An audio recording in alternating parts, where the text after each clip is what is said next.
You're commuting home with Katz and Cosby. Now, here's John Katzimatidis and Rita Cosby on 77 WABC.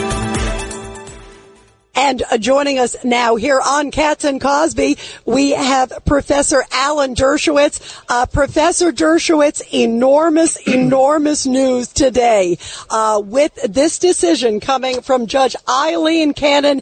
Everybody talking about it here at the RNC.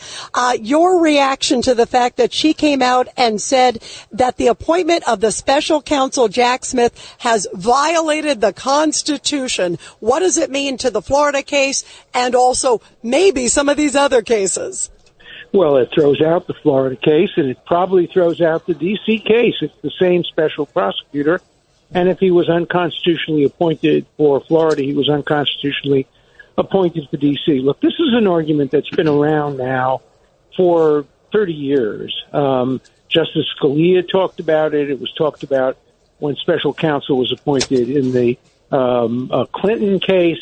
This is an issue that has to be resolved by the Supreme Court. And she made the decision to strike it down, saying the appointment was unconstitutional, which means the primary implication is that there won't be a trial until after the election. It might be reversed on appeal. There's no predicting. There's no real precedent for this. There's some strong arguments. I've looked at her 93-page opinion. It's certainly a strong opinion, you know, quoting the Founding Fathers and Hamilton and the Federalist Papers.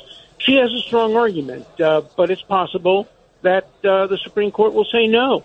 But it's a good thing that the case has been decided in a way that now goes to the Supreme Court. And probably in a year, we'll know whether she was right or wrong. But it's a decision that can't be criticized as frivolous or anything like that, the way some of the Democrats are criticizing it. So here we have, the judge dismissing this case, probably ending up with the D.C. case dismissed, although they may decide in the D.C. case to go forward and create a conflict for the Supreme Court. We're not sure, but it has great implications. What do you make of Professor Dershowitz? And again, we're here, I am live here at the Republican National Convention in Milwaukee as we're speaking. And boy, there was so much buzz about it today. They're also very angry at some of the attacks already on Judge Eileen Cannon, especially coming on the heels, Professor Dershowitz, of this horrible assassination attempt against former President Trump. There were a lot of people here saying, gosh, we're praying that things would calm down. How offensive is it that it seems this sort of kumbaya moment didn't last very long on the Democratic side? Well, again, the national slogan should be not e pluribus unum, but hypocrisy prevails.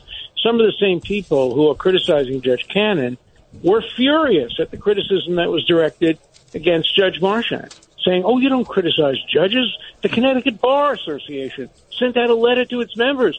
Don't do that. Don't attack judges.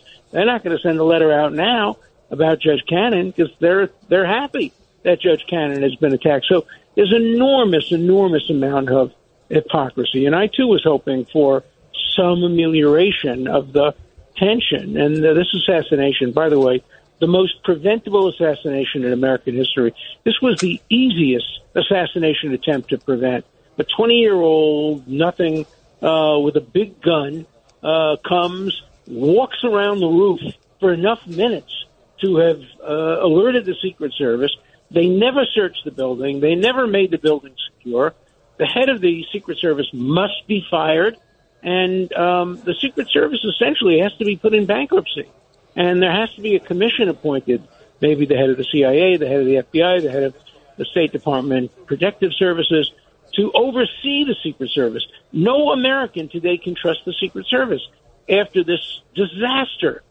Yeah, it is. I absolutely agree. Professor Dershowitz, from causing a revolution. Yeah, absolutely. It's heartbreaking. And listen, there are so many great men and women in the Secret Service, but this was catastrophic. Professor Dershowitz, let's go, if we could, to Judge Richard Weinberg back in New York. I know you got a question for Professor Dershowitz.